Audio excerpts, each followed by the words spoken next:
Hello everyone, welcome back to my channel. हमने part 2 और part 1 दोनों कर लिए हैं चैप्टर नंबर 10 के। जैसा कि आप लोगों को पता होगा, बिजनेस ऑर्गेनाइजेशन का चैप्टर 10 के पार्ट 1 पार्ट 2 हमने कर लिए हैं पिछली वीडियोस में। ठीक है, तो अब बारी है पार्ट 3 की और ये फाइनल पार्ट है इस पूरे चैप्टर का। ठीक, तो इस पार्ट में हमें करना है पार्ट 1 और पार्ट 2 में हमने meaning, characteristics of cooperative organization, principles, distinctions पढ़े हमने कोऑपरेटिव सोसाइटी और कंपनी के, ऑब्जेक्टिव्स पढ़े हमने कोऑपरेटिव एंटरप्राइज के। अब बारी है merits of cooperative organization and demerits of cooperative organization की। तो इस वीडियो को हम करने वाले हैं शुरू। वीडियो बहुत ज्यादा लंबी नहीं होने वाली है, इस बार वीडियो छोटी ही रहेगी। वीडियो को शुरू करने से पहले, वीडियो तो शुरू हो गई है, मेरा मतलब है कि आगे इस चैप्टर्स को, मतलब इस टॉपिक्स को पढ़ने से पहले मैं एक बात बता दूं कि बिजनेस ऑर्गेनाइजेशन में हमने अब तक 10 चैप्टर पूरे कर लिए हैं। मतलब ये जो लास्ट वीडियो आज डलेगी, इसको मिला के हमने पूरे 10 चैप्टर कंप्लीट कर लिए हैं बिजनेस ऑर्गेनाइजेशन के। अब काम ये करना है आपको कि चैप्टर नंबर 1 से लेकर चैप्टर नंबर 5 तक अगर कोई वीडियो नहीं देखी तो उसको जाके देख लो, क्योंकि अब जो अगली वीडियो आएगी वो कभी भी आए, कल परसों तरसों, उसमें हम चैप्टर नंबर 1 से लेकर 5 तक के ऑब्जेक्टिव टाइप क्वेश्चन करने वाले हैं। वो एमसीक्यूज हो सकते हैं, वो शायद ट्रू फॉल्स भी हों उसमें कुछ, तो मिक्स्ड क्वेश्चंस होंगे उसमें चैप्टर नंबर 1 से लेके 5 तक के। अगर नहीं देखी अभी तक वीडियोस तो जाके देखो। फिलहाल इन 2 टॉपिक्स को जल्दी से खत्म करके इस चैप्टर को टाटा बाय बाय करते हैं। तो अब आगे पढ़ना शुरू करते हैं।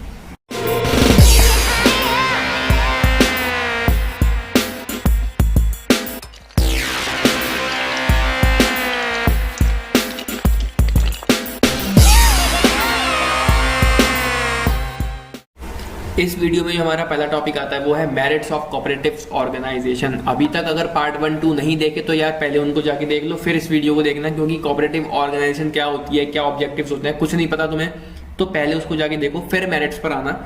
तो जिसने देख लिए हैं पार्ट 1 और 2, उसके बाद वो ये देखने आया तो बहुत अच्छी बात है, अच्छे से समझ आएंगे मेरिट्स और डिमेरिट्स और चैप्टर पूरा हो ही जाएगा। लेकिन अगर तुमने उनको अभी तक नहीं देखा तो उनको देख लेना। ठीक, तो पहला इसमें पॉइंट आता है हमारा नो कॉम्प्लिकेशंस इन फॉर्मेशन। उस कोऑपरेटिव ऑर्गेनाइजेशन को बनाने में कोई भी ऐसी कॉम्प्लिकेशंस नहीं आते हैं। इसको रीड करते हैं एक बार। Formation of a cooperative organisation is easy in comparison of a company. अगर हम कंपनी से कंपेयर करें कोऑपरेटिव ऑर्गेनाइजेशन को तो ये इजीली बन जाती है। ठीक, any 10 adult persons can voluntarily form themselves into a cooperative and get it registered with the registrar of cooperatives। कोई भी 10 adult persons अपनी मर्जी से, अपनी विल, अगर वो चाहते हैं करना, अपने आप को इसमें ऐड कोऑपरेटिव सोसाइटी बनाना चाहते हैं तो वो इजीली कर सकते हैं इसको, और इसको रजिस्टर कर सकते हैं कोऑपरेटिव एक्ट जो हमने पढ़ा था उस एक्ट में।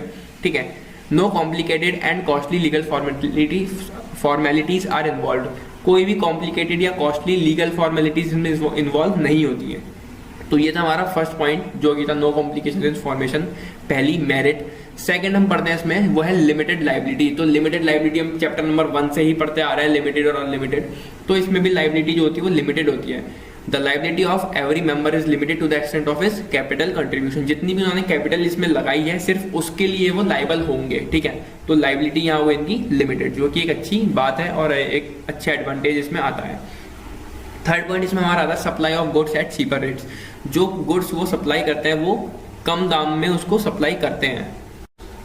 The societies purchase goods directly from producers and sell them to the members at cheap rates। जो सोसाइटी होती है कोऑपरेटिव सोसाइटी, ये गुड्स परचेज करती है डायरेक्ट किससे, प्रोड्यूसर से, और उसको सेल कर देती है मेंबर्स को चीप रेट्स में, मतलब सस्ते प्राइसेस में। The middle man are eliminated. जो बीच के लोग आ गए वो यहाँ से हट गए, एलिमिनेट हो गए from the channel of distribution. इस डिस्ट्रीब्यूशन चैनल से वो एलिमिनेट हो जाते हैं मिडल मैन। ठीक है, जिससे कि और सस्ता हमें वो पड़ता है सामान।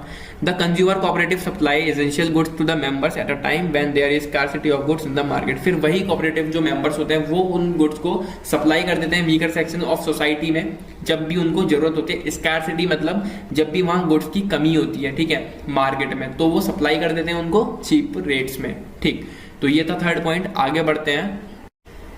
फोर्थ हमारा इसमें आता है सर्विस मोटिव। ठीक, हम इसमें पहले से पढ़ते हुए आ रहे हैं इसका मीनिंग की प्रॉफिट इनका मोटिव नहीं होता है, प्राइमरी मोटिव इनका प्रॉफिट कमाना नहीं होता है। इनका जो मोटिव होता है मेन वो होता है सर्विस प्रोवाइड करना। ठीक, the members are provided goods at cheap rates and financial health is also given at concessional rates. जैसा कि हमने पहले वाले पॉइंट में पढ़ा कि जो मेंबर्स होते हैं वो प्रोवाइड करते हैं गुड्स लोगों को चीप रेट्स में। ठीक है, चीप मतलब सस्ते रेट्स में प्रोवाइड करता है, और financial health also concessional rates, financial health भी वो उनको प्रोवाइड करते हैं कंसेशनल रेट्स मतलब एक ठीक ठाक दाम में।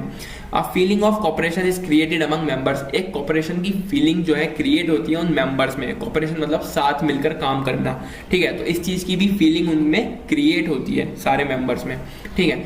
फिर लास्ट इसमें मेरिट आता है हमारा कंटिन्यूटी, ठीक है, उसका बराबर चलना।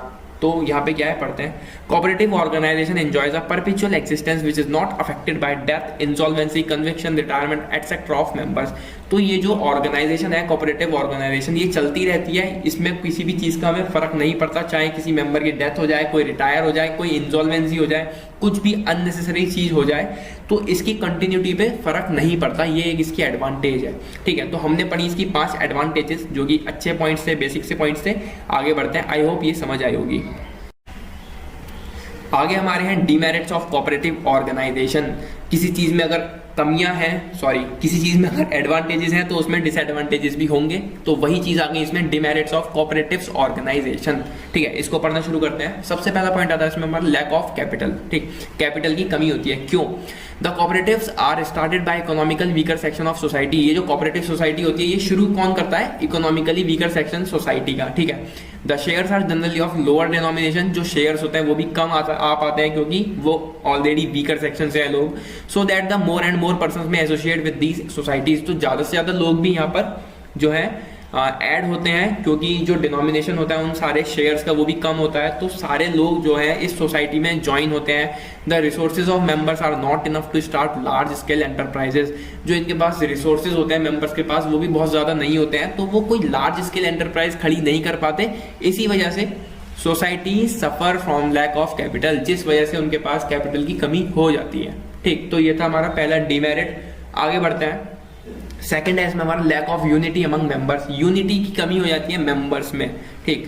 The members are drawn from different sections of the society, हमने शायद पीछे कोई पॉइंट पढ़ा था कहीं पे कि इनमें कॉपरेशन वगैरह होता है, काफी सिखाते हैं लोगों को, लेकिन ये वीकर सेक्शन को बहुत सारी चीजें सिखाते हैं, मॉरल वैल्यूज सिखाते हैं, लेकिन इनमें खुद में कुछ यूनिटी की कमी आ जाती है। वो क्यों आती है? क्योंकि जो लोग यहाँ ऐड होते हैं वो अलग अलग सोसाइटी के, अलग अलग सोसाइटीज के होते हैं, सोसाइटीज के अलग अलग सेक्शन से वो आते हैं, ठीक है। There is a lack of harmony among them, उनमें कमी होती है हार्मनी की। The members do not take much interest in the affairs of the society, एक वजह यह भी है कि जो मेंबर्स हैं उस कोऑपरेटिव सोसाइटी में वो उन अफेयर्स में, जो सोसाइटी के अफेयर्स हैं उसमें इतना इंटरेस्ट नहीं लेते हैं, और and leave everything to the paid officials. अब एक कोऑपरेटिव सोसाइटी है, उसमें कुछ पेड ऑफिशियल्स भी होंगे जिनको पैसा मिलता होगा उस काम का, और कुछ ऐसे होंगे जो अपनी मर्जी से आए हैं बिना पैसों के। तो जो अपनी मर्जी से आए हैं बिना पैसे के, वो अपना काम किस पे छोड़ देते हैं? पेड ऑफिशियल्स पे, जिनको पैसा मिलता है। वो सोचते हैं कि यार हमें कौन सा इसका पैसा मिल रहा है, जिसको पैसा मिल रहा है उसको ये काम दे दो, वो कर भी देगा क्योंकि उसे तो पैसा मिल रहा है, ठीक है। तो ये था lack of unity among members, ठीक। थर्ड पॉइंट हमारा इसमें आता है लैक ऑफ सीक्रेसी, ठीक। सीक्रेसी जो होता है उसकी कमी होती है, ठीक। जो भी उनके सीक्रेट्स वगैरह होते हैं वो शेयर हो जाते हैं, ऐसा कुछ है इसमें, ठीक है। As a corporate body, a cooperative society required to submit its reports and accounts with the registrar of cooperative society. जो भी, क्योंकि ये कॉर्पोरेट बॉडी है, कोऑपरेटिव सोसाइटी को अपनी रिपोर्ट्स और अपने अकाउंट सबमिट करने पड़ते हैं रजिस्ट्रार को, जो कोऑपरेटिव सोसाइटीज का रजिस्ट्रार है, ठीक है। Full disclosure and publicity of affairs make it very difficult to preserve the secret of business. तो जब वो सारे रिपोर्ट, सारे अकाउंट्स वहाँ डिस्ट्रीब्यूट हो जाते हैं, सबमिट हो जाते हैं, तो सब चीजें वो खुल जाती हैं, ठीक है। जितने भी उनके अफेयर्स होते हैं सोसाइटीज वगैरह के साथ, जो भी इनकी रिपोर्ट्स होती हैं, अकाउंट्स होते हैं, वो सब कुछ पब्लिकली खुल जाते हैं उनके। तो बिजनेस के जो भी उनके सीक्रेट्स वगैरह हो गए उसमें उतनी सीक्रेसी नहीं रही। तो यही पॉइंट था lack of secrecy. Fourth point है इसमें lack of motivation in absence of, अब यहाँ पे लैक ऑफ मोटिवेशन क्यों हुआ वो हम यहाँ पढ़ने वाले हैं। मोटिवेशन उनको नहीं मिल पाता, क्यों? In absence of profit motive, paid office bearers of a cooperative do not feel adequately motivated to make their best effort for the success of the business. हम शुरू से इसमें पढ़ रहे हैं success of the organization, sorry. तो हमने सबसे पहले मीनिंग में पढ़ा था कि इनका जो मोटिव होता है वो प्रॉफिट कमाना नहीं होता, बल्कि सर्विस प्रोवाइड करना होता है। अब उनको प्रॉफिट ही नहीं हो रहा है, उनको पैसे ही नहीं मिल रहे हैं, उस हिसाब से एक बिजनेस में हम क्या करते हैं, प्रॉफिट बिजनेस का मोटिव होता है, ठीक। बिजनेस में प्रॉफिट्स अर्न होते रहते हैं, तो एम्प्लॉयज मोटिवेट रहते हैं कि उनको पैसा मिलेगा, अच्छी सैलरी वगैरह मिलेगी, प्रमोशंस वगैरह होंगे। यहाँ पे उनका मोटिवेशन कम इसलिए हो गया क्योंकि यहाँ पे उनको प्रॉफिट ही नहीं हो रहे हैं, ठीक है। तो यहाँ पे क्योंकि प्रॉफिट्स ही नहीं हो रहे हैं तो वो लोग क्या सोचते हैं कि यार यहाँ पे हमें उतनी तनख्वाह भी नहीं मिल रही है, कोई प्रमोशन वगैरह के चांसेस नहीं है क्योंकि पैसा तो आ ही नहीं रहा है ना उतना, क्योंकि मोटिव ही नहीं है इनका प्रॉफिट का, तो वो उतने ज़्यादा मोटिवेट नहीं हो पाते और वो अपने उतने अच्छे एफर्ट्स नहीं डाल पाते हैं उस ऑर्गेनाइजेशन में। तो यहाँ पे मोटिवेशन की कमी इसी वजह से हो जाती है, क्योंकि पैसा देख के तो हर किसी को मोटिवेशन आ ही जाएगा ना, ऑब्वियस सी बात है, ठीक है। आगे बढ़ते हैं। Excessive state regulation. यहाँ पे जो स्टेट रेगुलेशंस होती हैं, हमने जैसे पहले पढ़ा था कि गवर्नमेंट इसको बहुत ज़्यादा गवर्नमेंट की तरफ से बहुत ज़्यादा रेगुलेशंस वगैरह होती हैं, रूल्स रेगुलेशंस देखने पड़ते हैं, उनको रिपोर्ट्स देनी पड़ती हैं, वही चीज़ यहाँ पे भी आई है। रीड करते हैं इसको। A cooperative society is under detailed control by the government. वही चीज आ गई कि ये जो सोसाइटी होती है ये किसके कंट्रोल में होती है, गवर्नमेंट के।